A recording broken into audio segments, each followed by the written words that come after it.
이해찬 당대표의 숙제 선언으로 본론당 187차 최고위원회를 실시하겠습니다. 제 187차 최고위원회를 속회하겠습니다. 이해찬 당대표의 발언이 있겠습니다. 어제 2020년 예산안과 부수 법안들이 국회에서 본회의를 통과하였습니다. 이 예산은 여당인 민주당과 자유한국당을 제외한 다른 야당 의원들이 합의해서 처리한 것입니다. 우리 민주당은 자유한국당이 당락으로 여러 번 약속을 어기고 시간 끌기와 발목 잡기 했지만 그래도 정기 국회 마지막 날까지 기다리고 참고 대화를 해왔습니다. 어제 예산을 처리한 것은 원래는 12월 2일에 처리되었어야 할 예산인데 불법 상태로 처리되지 못하다가 어제 마침내 처리가 되었습니다. 자유한국당의 국회 파괴, 민정 파괴 행위에 대해서는 더 이상 말을 하지 않겠습니다. 다만 한 가지, 자유한국당은 국회가 자유한국당의 국회가 아닌 국가와 국민을 위한 국회이며 아무리 당력을 내세워도 국가와 국민보다 앞설 수 없다는 것을 명심해 주기를 바랍니다. 어제 법안 처리 과정에서 보여준 한나라당의 자유한국당의 여러 가지 추태는 진짜로 더 이상 우리가 볼 수가 없을 정도였습니다. 원내대표가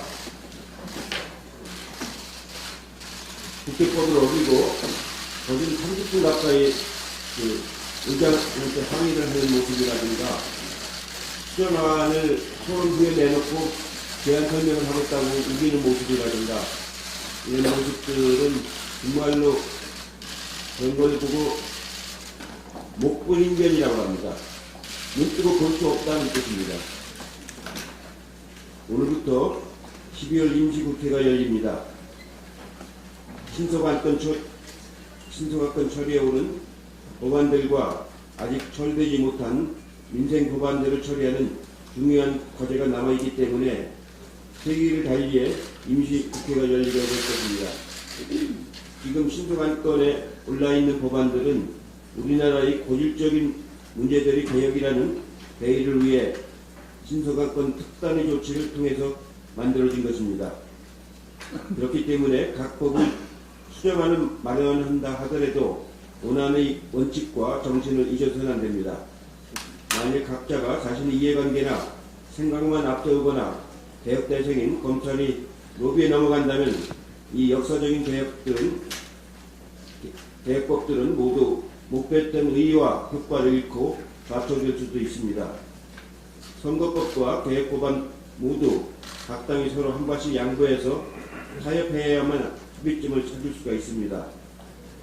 개혁의 대의 앞에 당락이나 개인의 이해를 잊고 대한민국의 미래를 위한 방향으로 뜻을 모아야 합니다. 민주당은 원안 성립시 가졌던 원칙과 정신을 지키고 법안의 목적을 일련 수정안에는 합의하지 않을 것입니다. 수정안이 개혁이라면 차라리 원안을 지킬 것을 다시 한번 말씀을 드립니다. 두 가지만 더 말씀을 드리겠습니다. 자유한국당은 지금이라도 진심으로 개혁법안 협정에 나설 것을 촉구합니다. 검찰이 일부 야당 의원들을 거슬러 검경 수사권 조정을 흔들려 한다는 보도가 있는데 검찰은 법무부를 통하지 않고 입법에 관여할 수 있는 기관이 아닙니다. 관여한다면 바로 그것이 정치 개입입니다. 만약에 국회 검찰 간부가 나타나 의원들 의견 따라 개입한다면 엄중하게 대응을 하겠습니다. 그러니까 그런 발언은 검찰 간부들이 우리당 의원들 한테까지 와서도 여러 가지 개혁 법안에 대해서 부정적인 얘기를 많이 한다고 들었습니다.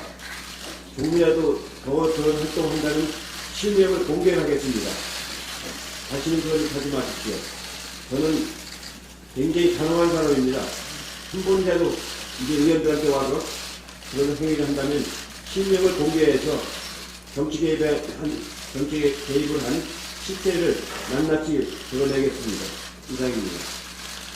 네, 다음 이인영 원내대표의 발언이 있겠습니다. 어제 우리는 내년도 예산안을 처리하라는 국민의 명령을 집행했습니다. 자유한국당의 무한대 지연 전술을 돌파하기 위한 결단이었습니다.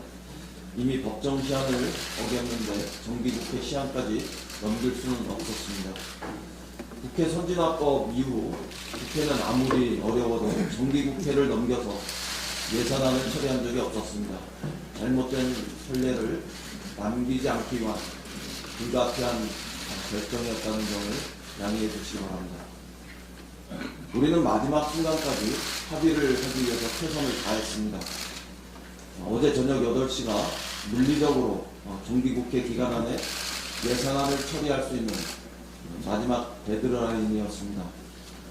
자유한국당도 이러한 사정을 알고 있었고, 그래서 거꾸로 시종일관 오직 예산 처리 지연에만 몰두했습니다.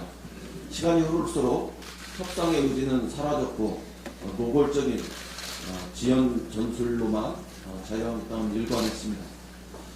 그래서 결단할 수밖에 없었고 합의 처리하지 못한 점은 국민 여러분께 송구스럽지만 불가피한 선택이었다, 이런 점에 거듭 양해를 구합니다.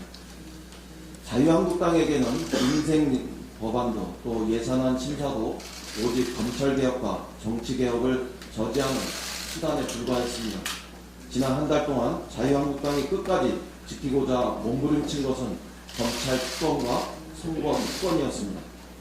검찰개혁과 선거법을 저지하기 위해 수단과 방법을 가리지 않고 무리의 무리를 거듭해왔습니다. 국민의 삶을 볼모로 잡는 민생 경제법안 119건을 지원하는 필리버스터를 감행했고 여론의 거센 역풍에 직면하자 이번에는 예산안 처리 지연 전술에 매달렸습니다. 우리는 그 바리케이트 하나를 뚫고 여기까지 왔습니다. 이제 자유한국당은 세 가지 흑색 선전을 멈춰야 합니다. 첫째, 4+1이 불법 단체라는 주장은 명백히 잘못입니다. 국회법을 단 한 줄도 읽지 않은 명백한 거짓말입니다. 국회법 95조는 예산안 수정안 작성 권한은 교섭단체가 아닌 50인 이상의 국회의원에게 있다고 분명하게 명시하고 있습니다. 4+1 협의체는 국회법에 따라 예산안 수정안 작성권을 가지고 있는 합법적인 주체입니다. 둘째, 세금 도둑이라는 말도 명백히 거짓입니다.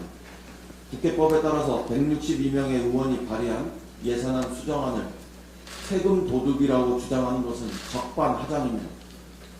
국회법이 정한 합법적 예산 수정안 작성이 세금 도둑이라는 주장은 적어도 법질극을 벌였던 자유한국당이 할 말은 못됩니다.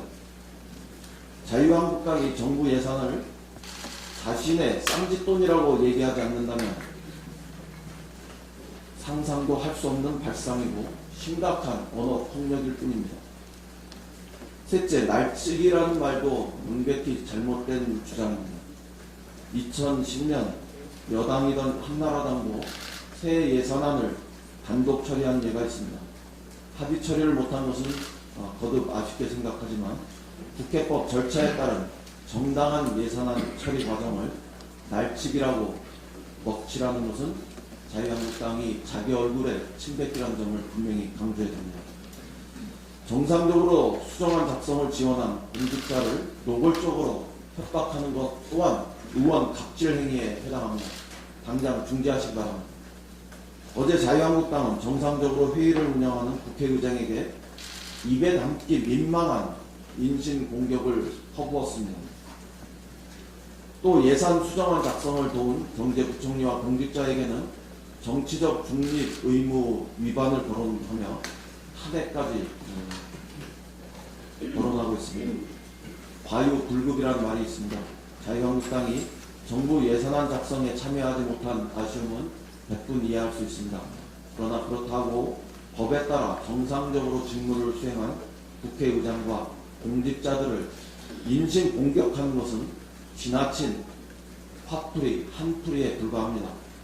자기 할 일을 한 국회의장과 공직자를 화풀이, 한풀이 대상으로 삼는 것은 지나쳐도 많이 지나친 일입니다.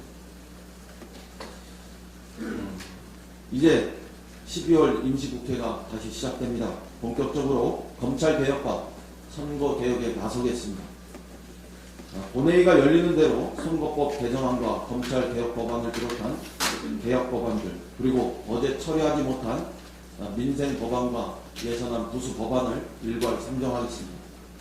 국민의 명령을 받드는 개혁법안을 본회의에 상정하기까지 참으로 많은 난관을 헤치고 우리는 여기까지 왔습니다.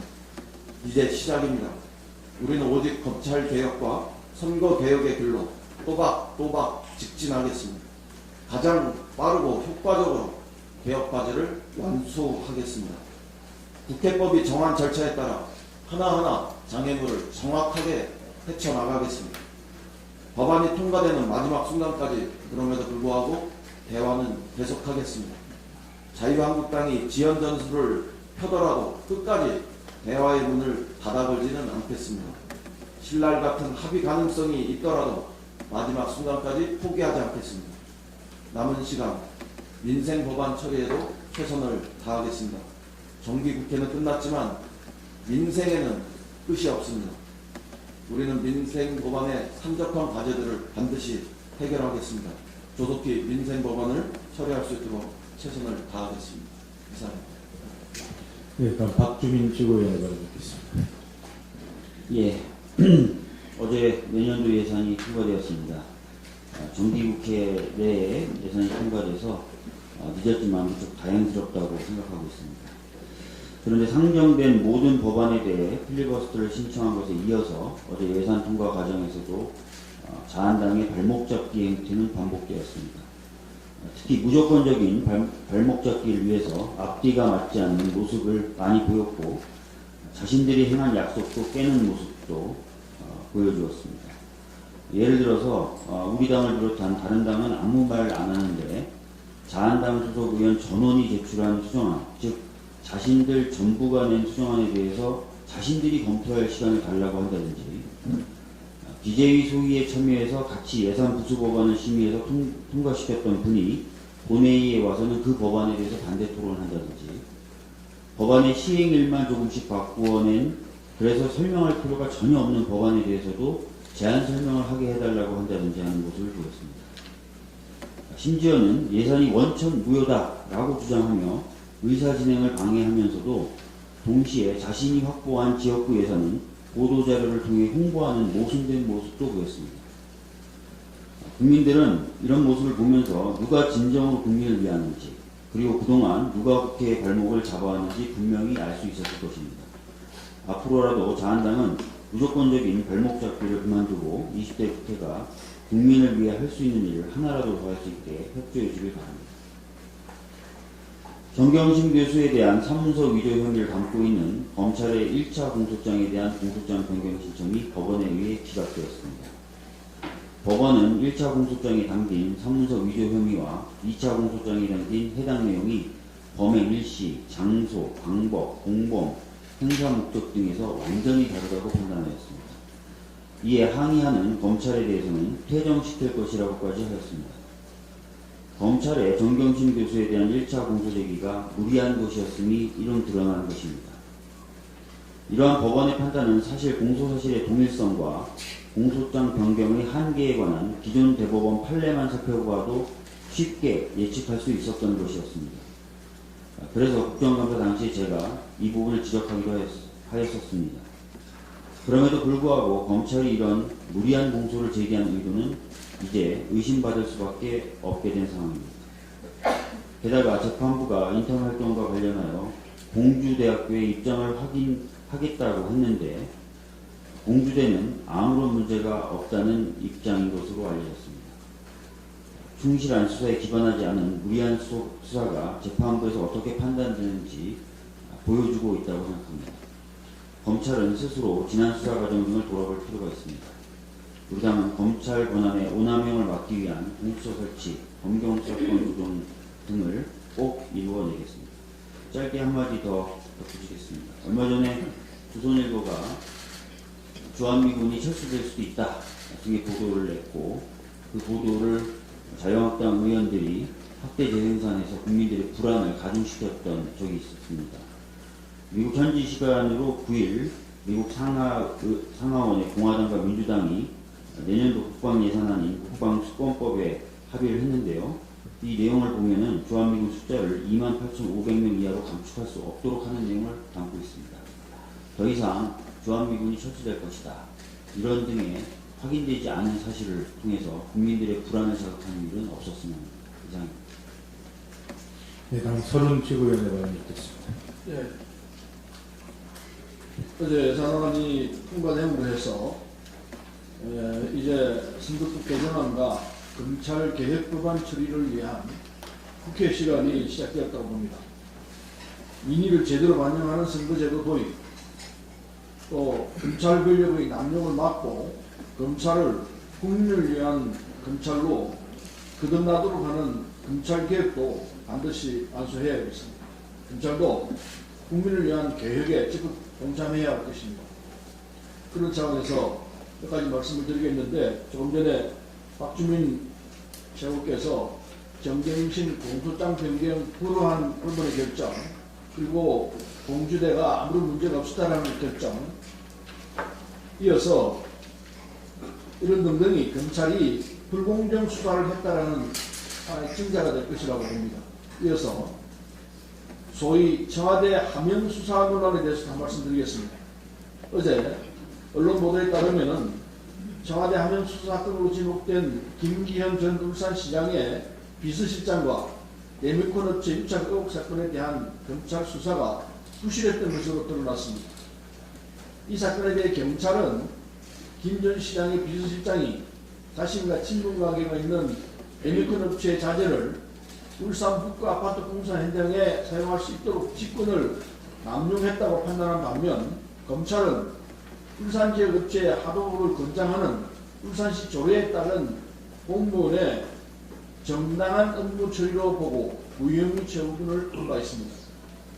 검찰은 당시 레미콘을 주로 공급한 업체 3곳 중에서 비서실장과 친분이 있는 업체가 유일한 울산 지역 업체에서 이 업체가 자재를 공급할 수 있도록 한 것이 울산시 조례에 근거한 정당한 업무라고 봤습니다. 그런데 알고 보니 비서실장과 친분이 있는 업체 외에 울산 업체가 한 군데 더 있었는데, 검찰은 수사 초기에 이를 파악하지 못해 부실 수사로 이어졌고 애꿎은 업체만 피해를 입었다는 것입니다. 검찰이 부실 수사로 잘못된 결론을 내렸다면 이는 단순한 문제가 아닙니다. 현재 논란이 되고 있는 울산 사건은 김기현 전 시장 형제 비리 의혹 사건, 김기현 전 시장 비서실장 비리 의혹 사건에서 경찰이 기소 의견으로 송치한 것을 검찰이 불기소 결정을 내리면서 경찰과 검찰이 충돌하고 있는데, 이 과정에서 검찰의 부실 수사가 있었다는 문제가 제기된 만큼 울산 지역 토착 비리 사건 수사가 법과 원칙에 따라 이루어졌는지, 검찰의 봐주기는 없었는지 밝히는 것이 반드시 필요하고, 이로 인해서 검찰의 불공정한 수사가 있다는 사실은 밝혀지는 부분이 아닌가 생각합니다. 이상입니다. 네, 다음 김혜영 최고위원의 발언이 있겠습니다. 어제 내년도 예산안이 통과되었습니다. 자유한국당에서는 날치기라고 주장하나, 그동안 민주당에서는 예산안에 대해 자유한국당을 포함한 합의 처리를 위해 많은 노력을 기울여 왔습니다. 그러나 자유한국당이 시간을 지연시키면서 예산안 처리에 비협조적인 태도로 일관한 것을 많은 국민들은 알고 있습니다. 예산안 처리는 국민의 삶과 직결되기 때문에 법정 시한이 있는 것입니다. 무작정 지연할 수 있는 것이 아닙니다. 어제 예산이 통과되자마자 자유한국당의 의원이 보도자료를 통해 지역구 예산 확보를 홍보하는 것을 보더라도 이번 예산안 통과가 날치기라는 것은 납득하기 어렵습니다. 곧 있을 임시회에서 민생법안과 선거법, 사법개혁법안이 상정될 예정입니다. 자유한국당이 정치적 쟁점이 아닌 민생법안에 대하여까지 필리버스터로 나아가는 것은 책임있는 자세가 아닙니다. 선거법과 관련해서는 가능한 제1야당인 자유한국당을 포함한 합의 처리가 좋을 것입니다. 자유한국당에서는 지금이라도 선거법과 사법개혁법안에 대하여 협의에 임해줄 것을 당부합니다. 이상입니다. 네, 다음 남민순 최고위원을 드리겠습니다. 네, 어제 자유한국당은 무질서와 또 무전략으로 신성한 미래정당인 국회를 모욕을 했습니다.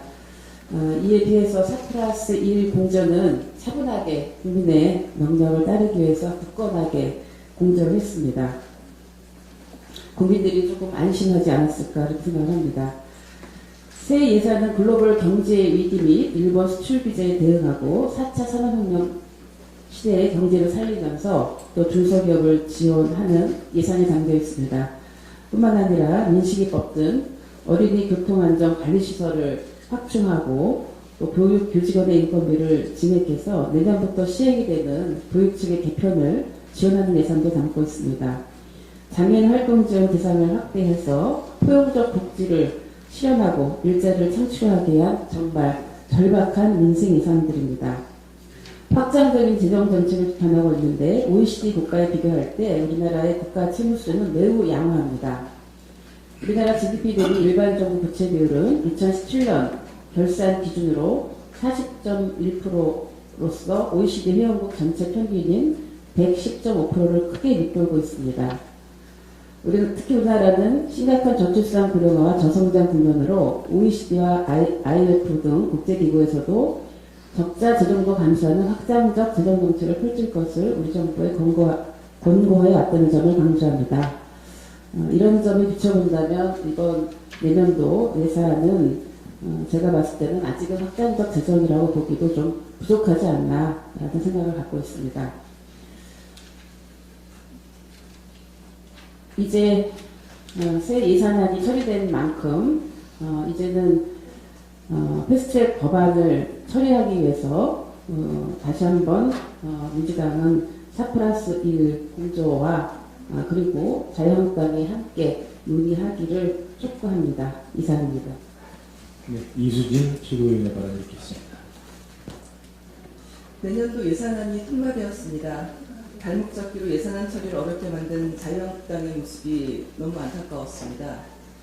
자유한국당은 오늘 시작되는 임시국회에서 필리버스터 등을 동원해 막겠다고 합니다. 민생을 책임질 법안이 국민들의 환영 속에 타협이 이루어지기를 학수고대합니다. 법무부 산하 제2기 법무검찰개혁위원회가 대통령, 국회의원, 판검사 등이 연루된 중요 사건의 불기소 결정문을 공개하라고 권고하였습니다. 중요 사건 불기소 결정문 공개는 이런 낡고 잘못된 관행을 바로잡는 일의 시작이 될 것입니다. 이로 인해 국민의 알 권리 보장과 검찰의 사법처리 절차를 투명하게 하는 계기가 되길 바랍니다. 한 가지 더 말씀드리겠습니다. 오늘 정부의 주 52시간 상한제 보완대책 발표를 앞두고 노동계의 반발이 거세질 것으로 보여 우려가 큽니다. 300인 이상은 이미 시행되어 정착되어 가고 있고 법률상 단계적 시행에 따라서 내년 1월부터 50인에서 300인 미만 사업장에서 시행되기에 이를 것입니다. 여야 합의로 통과된 근로시간 제도를 거꾸로 돌릴 수는 없을 것입니다. 그러나 법 시행의 안정성과 노동시장에서의 실효적인 안착 방안에 대해 여러 가지 고민이 있을 수밖에 없습니다. 300인 이상의 경우와 같이 50인 미만 사업장이 시행될 예정인 2021년 7월 1일 이전까지의 기간 동안 일정 기간의 계도 기간을 부여하는 방안 등의 모색이 필요할 것입니다. 그렇다고 법 시행 시기 자체를 유예하려 하거나 법률에서 하위 법령으로의 위임 여부를 둘러싼 다툼에도 불구하고 하위 법률의 하위 규정을 통하여 주 52시간제를 형해하려는 대책은 오히려 노정 간의 소모적이고 불필요한 갈등만 키울 개연성이 크다고 봅니다. 노동시장의 주체인 노사가 만나 주 52시간 시행 방안에 대해 허심탄회하게 논의하도록 하는 방안도 있을 것입니다. 민의의 전당인 국회를 통과한 법률 시행에 대해 당사자들 간의 시간 단축에 따른 인력 지원, 그리고 생산성 효과, 정부의 지원 대책 등을 실질적으로 대화를 통해서 열린다면 매우 유용한 방식일 것이라고 권고드리고 싶습니다. 이상입니다. 네, 이형석 최고위원의 발언 듣겠습니다. 자유한국당의 일탈행위가 도를 넘고 있습니다. 자유한국당은 신재철 원내대표 당선 뒤 3당 회동에서 합의한 예산 및 민생법안 처리, 필리버스터 철회 약속을 불과 5시간 만에 손바닥 뒤집듯 번복해버렸습니다. 새 원내 지도부의 선출을 통해서 20대 국회에 유종의 미를 기대했던 국민들의 기대 또한 물거품이 되어버렸습니다. 자유한국당이 이러한 불신의 정치가 어제 오늘의 일은 아닙니다만 자신들의 잘못은 아랑곳하지 않고 정상적인 여야 4+1 협의체를 통해 확정된 예산안을 세금 도둑 또 날치기 등으로 비하하면서 적반하장식 정쟁에만 몰두하고 있습니다.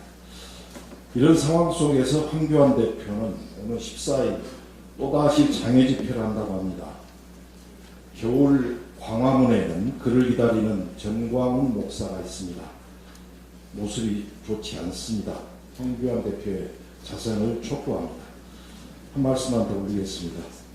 평생을 교사운동과 진보운동에 헌신해 오셨던 고 오정열 한국진보연대 총회의장님께서 오늘 광주 망월동 민주열사묘지에 안장되십니다.